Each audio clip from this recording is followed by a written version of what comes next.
साथियों, जैसा कि आपको पता है, समाजवादी पार्टी और महामंडल का चुनावी गठबंधन है 2022 के लिए कम से कम, और इस गठबंधन को तोड़ने का प्रयास लगातार बहुत लोगों ने किया। कुछ लोगों की नीयत ठीक नहीं है और कुछ लोग चाहते हैं और जानते हैं कि समाजवादी पार्टी और महामंडल अगर एकजुट रहा तो तमाम ऐसे जिले हैं जहां भारतीय जनता पार्टी के प्रत्याशियों का सफाया होना तय है, उनका खाता नहीं खुलेगा।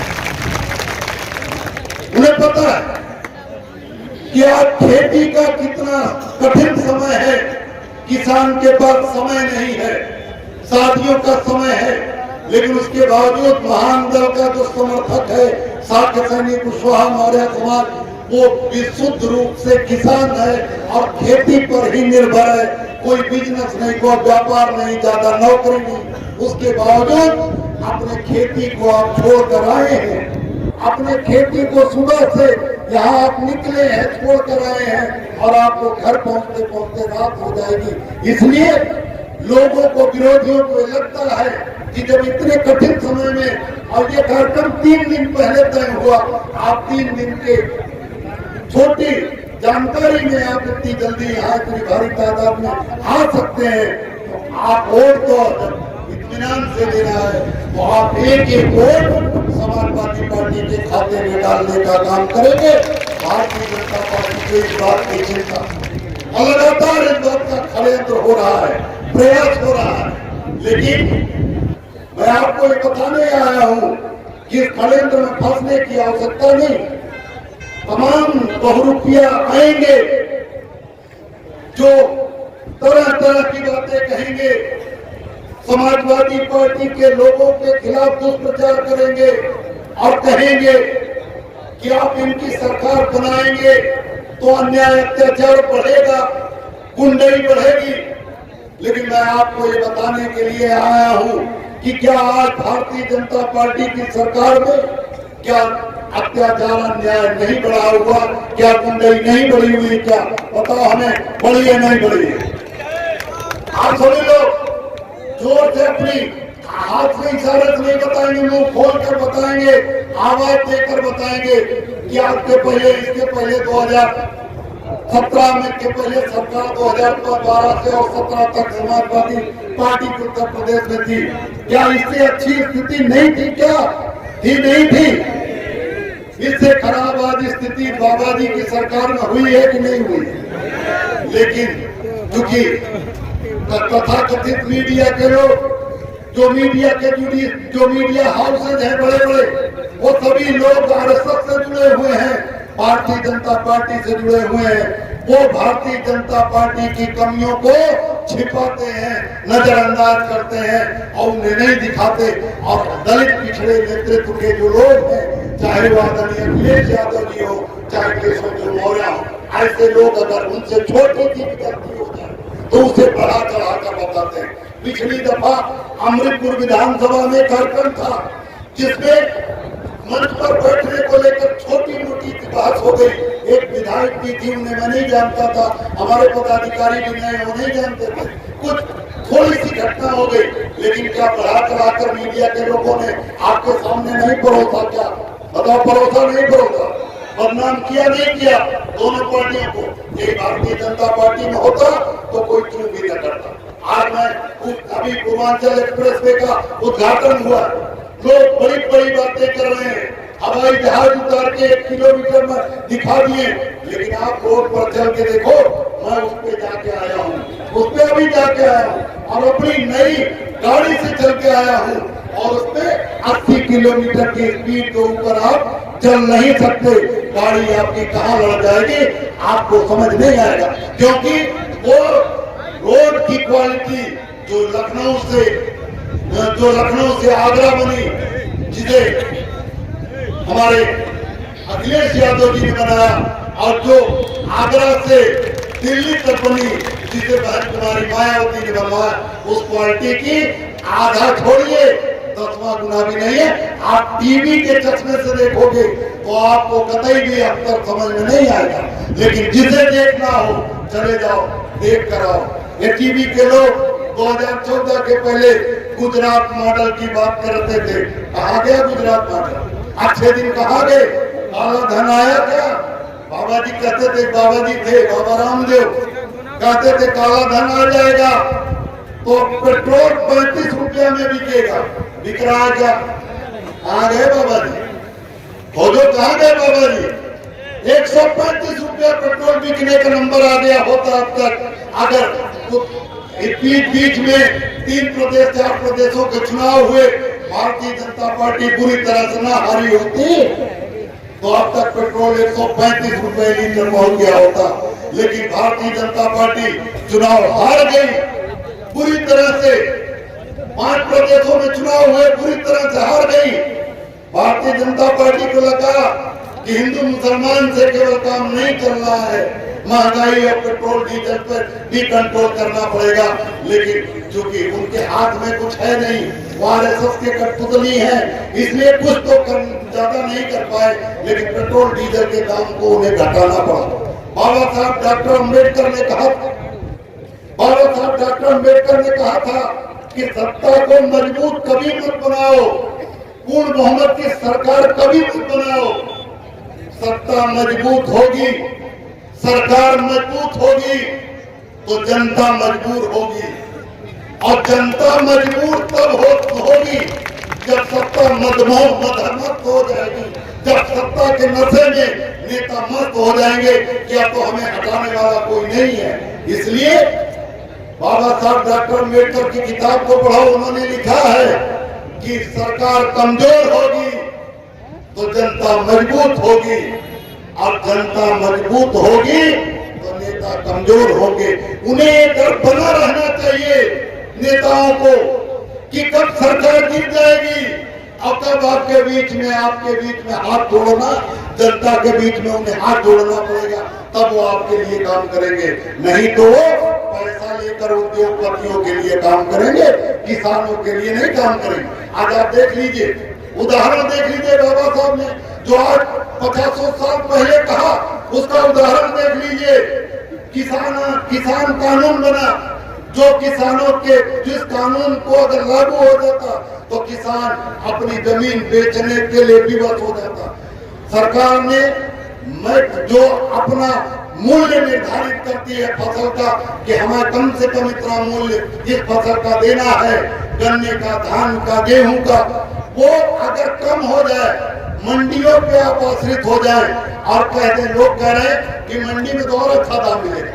नहीं, जब आपकी फसल पैदा होगी तो जो जमाखोर हैं वो जमाखोर वाला अनाज बाहर निकाल देंगे और मार्केट में अनाज वाला माल हो जाएगा, आपका माल नहीं बिकेगा और दाम सस्ते कर दिए जाएंगे 2 महीने के लिए। आपको बेटी की शादी करनी है, बेटे के स्कूल भेजना है, तो आपको जब अपनी फसल का पैसा चाहिए तो वही उद्योगपति, वही व्यापारी आपका माल औने पौने खरीद लेंगे और अपने गोदामों में रख लेंगे। अगर रख लेंगे तो ताला बंद कर देंगे, कह देंगे कि अब शॉर्टेज हो गई गेहूं की, अब धान की शॉर्टेज हो गई, अब दाल की शॉर्टेज हो गई, अब चीनी की शॉर्टेज हो गई, और जिस दाम में चाहेंगे आपसे खरीदेंगे 10 रुपए में और बेचेंगे 100 रुपए में, 10 गुना 20 गुना में बेचेंगे। ये खेल उद्योगपति करते हैं। इसलिए किसान जो कानून बना, कानून संसद में बाद में बना, उद्योगपतियों के पहले स्टोर बन गए। तो इसका मतलब स्टोर बनवाने के बाद सरकार पर उद्योगपतियों ने पैसा दिया और कहा कि आप फैक्ट्री बना लो, आप कानून बनाओ जिससे किसान मजबूर हो जाए कि हमें ये फसल बेचे, औने पौने बेचे। लेकिन धन्य हो नेताजी का, हमारे आदरणीय अखिलेश यादव जी का, अखिलेश यादव जी ने और तमाम लोगों ने मिलकर इस पे आंदोलन किया। समाजवादी पार्टी के लोगों ने लाठी खाई और तमाम किसान संगठनों ने सालों साल धरना दिया। सरकार मस्त थी, सरकार को लगता था कि हमें इनसे डरने की जरूरत नहीं है, हम तो हिंदू मुसलमान करके लड़ाई कराकर हम वोट ले लेंगे। लेकिन जब इनकी दाल नहीं गली चुनावों में, तो अभी चुनाव खत्म हुए दूसरे प्रदेशों में और उत्तर प्रदेश में सर्वे पर सर्वे आ रहा है। चाहे सर्वे में हमें आपको भले नहीं दिखाया जा रहा है कि भारतीय जनता पार्टी कमजोर है, लेकिन धरातल पर आप देख लीजिए कोई भी वर्ग इनसे खुश नहीं है। अगड़ा पिछड़ा दलित मुसलमान कोई वर्ग खुश नहीं है। कोरोना काल में जिस तरह से इन्होंने दुकानें बंद की, इस रैली भाजपा की रैली चलती रहे, कोरोना नहीं फैलता। शराब की दुकान खुली है, कोरोना नहीं फैलता, लेकिन आप किराने की दुकान खोल लो, सब्जी की दुकान खोल लो, कपड़े की दुकान खोल लो तो कोरोना फैल जाता है। आप अपने घर कहीं मजबूरी में निकले हो, इलाज कराने निकले हो, तो पुलिस ऐसा लाठी चला रही है जैसे आपने पाकिस्तान का बॉर्डर पूरा पार कर लिया। और जब इन्हें लग गया, इनके अंदरूनी सर्वे में इन्हें दिखाया गया कि भारतीय जनता पार्टी को उत्तर प्रदेश में जमानत जब्त होने जा रही और समाजवादी पार्टी की पूर्ण बहुमत की सरकार होने जा रही, तब इन लोगों को होश आया। इन्होंने कहा कुछ करना पड़ेगा, पेट्रोल डीजल का दाम घटाया इन्होंने और मजबूरी में मोदी जी ने किसान कानून को वापस लिया और किसान कानून को घुटने टेकने पड़े। मोदी जी को विपक्ष के नेताओं के सामने घुटने टेक कर इन्होंने किसान बिल वापस लिया। और इनकी नीयत अच्छी नहीं है, समाजवादी पार्टी के राष्ट्रीय अध्यक्ष का इनकी नीयत अच्छी नहीं है। ये फिर दोबारा कानून लेके आएंगे। और मैं दूसरी बात कर रहा हूं उससे आगे, अगर भारतीय जनता पार्टी चुनाव जीतती है तो फिर उत्तर प्रदेश में पिछले बार से तगड़ा कोरोना आएगा, कोरोना फिर से आएगा। आज कोरोना नहीं है, जब बिहार में रैली हो रही थी तो कोरोना नहीं था। मोदी जी ने 15 अक्टूबर 2020 को मन की बात में टीवी पर कहा कि कोरोना है, कोरोना से बचना होगा, 2 गज दूरी, मास्क है जरूरी, घर से निकलते समय मास्क लगाइए और 2 गज की दूरी बनाकर रहिए। और 16 अक्टूबर 2020 को जिस दिन उन्होंने बोला 15 अक्टूबर को, उसके दूसरे दिन मोदी जी ने बिहार में रैली की। चुनाव चल रहा था अक्टूबर 2020 में, वहां रैली करने गए मोदी जी और 50,000 की भीड़ जुटाई। तो क्या भीड़ में सोशल डिस्टेंसिंग रहती है क्या भाई, बोलो रहती है क्या? नहीं। और मोदी जी अंधे हो गए थे, तो मोदी जी को नहीं दिख रहा था कि न तो कोई मास्क लगाया भीड़ में और न कोई रैली में कोई सोशल डिस्टेंसिंग है, तब कोरोना नहीं था। ये कोरोना नहीं, एक भारतीय जनता पार्टी और आरएसएस की नौटंकी है। अमेरिका के सारे पर दवाइयां इनको बेचनी रहती है गरीबों को धन लूट कर अमेरिका को देना रहता, इसलिए इन्होंने कोरोना। आज जब जिला पंचायत का चुनाव आया तब कोरोना नहीं था, तब खुद चुनाव हुआ, काउंटिंग के दिन कोरोना नहीं था। आज जब जिला पंचायत चुनाव खत्म हो गया फिर कोरोना शुरू हो गया। शराब की दुकान लगातार खुली थी, भीड़ चाहे जितनी थी, कोरोना नहीं था। इसलिए ये इनके नौटंकी है।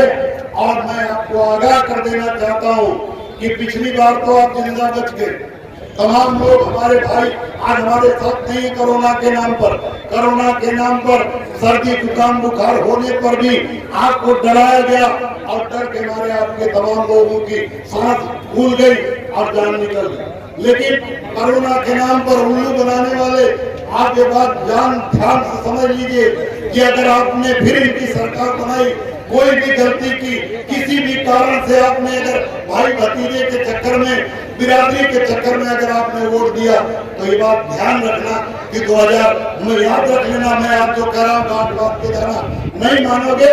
और इनकी सरकार अगर किसी तरह आ गई, हालांकि आने वाली नहीं, भारतीय जनता पार्टी की सरकार आने वाली नहीं, इनकी जमानत जब्त होने वाली, लेकिन अगर किसी कारण से आ गई तो बात ध्यान रखना कि फिर कोरोना आएगा और पिछले बार से ज्यादा आएगा। और आपके बच्चे जो कि प्रदेश में थे, जो दूसरे शहरों में गए कमाने के लिए, उनके साथ जो दिक्कतें हुई, सरकारी बस बंद कर दी गई, सरकारी ट्रेन बंद कर दी गई और सरकारी बस और सरकारी ट्रेन बंद करके और कह दिया गया ट्रक में घुस के जाओ। जहाँ 100 लोगों की जगह ट्रक में आने की थी, वहाँ 500 लोग आए। जहाँ 500 और 600 किराया होता है ट्रेन का रिजर्वेशन का, वहाँ 5-5 हजार लोग देकर अपने अपने घरों में गुजरात से, बॉम्बे से और दिल्ली से आए पैदल। तो ये भारतीय जनता पार्टी है। ये आपसे इसकी कोई दोस्ती नहीं है, इनकी कोई दोस्ती गाय के साथ नहीं है। गाय के नाम पर सरकार बनाई। और आपको पता है, आपको जानकारी नहीं होगी कि आज भारत गाय का मांस बेचने वाला, बीफ बेचने वाला भारत आज दुनिया का पहला देश है। अमेरिका और इंडोनेशिया पहले नंबर 1 पर थे। जब यहाँ भारतीय जनता पार्टी 2014 में सरकार नहीं थी, तब भारत 10वें नंबर पर था बीफ का मांस बेचने वाला, गाय का मांस, भैंस का मांस बेचने वाला दुनिया का 10वां देश था। लेकिन आज जब हिंदुओं की सरकार है, हिंदू राष्ट्र के नाम पर ठेकेदारों की सरकार है, हिंदुओं के ठेका लेने वालों की सरकार है, गाय को माता कहने वालों की सरकार है, तो मोदी जी की सरकार आने के बाद 4 बड़ी-बड़ी फैक्ट्रियां मोदी के दोस्तों ने बीफ काटने की, गाय और भैंस काटने की 4 बड़ी-बड़ी फैक्ट्रियां पुणे और दिल्ली में लगाई। और आज भारत दुनिया का नंबर 1 देश है गाय का मांस बेचने में। तो गाय का मांस बेचवाने वाले ये न गाय के दोस्त हैं, न सैनिक के दोस्त हैं, न हिंदू के दोस्त हैं, न मुसलमान के दोस्त हैं। ये केवल कुर्सी के लिए कुल करते। ये बात आपको समझनी होगी।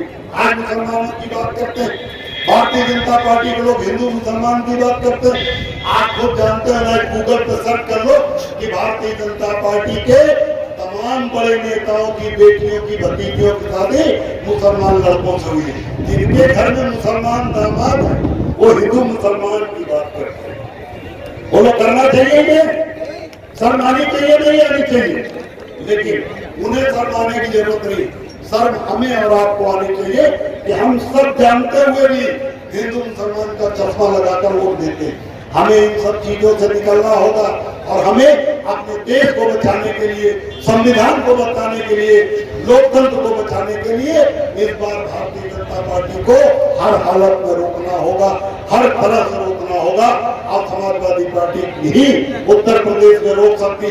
मैं चाहूं कि मैं समाजवादी पार्टी को महानदल रोक ले, मैं भाजपा को महानदल रोक ले, तो संभव नहीं है। बसपा रोकने की हैसियत में नहीं है। इस समय अगर कोई भारतीय जनता पार्टी को रोक सकता है तो कौन रोक सकता है? बोलो, जोर से बोलो।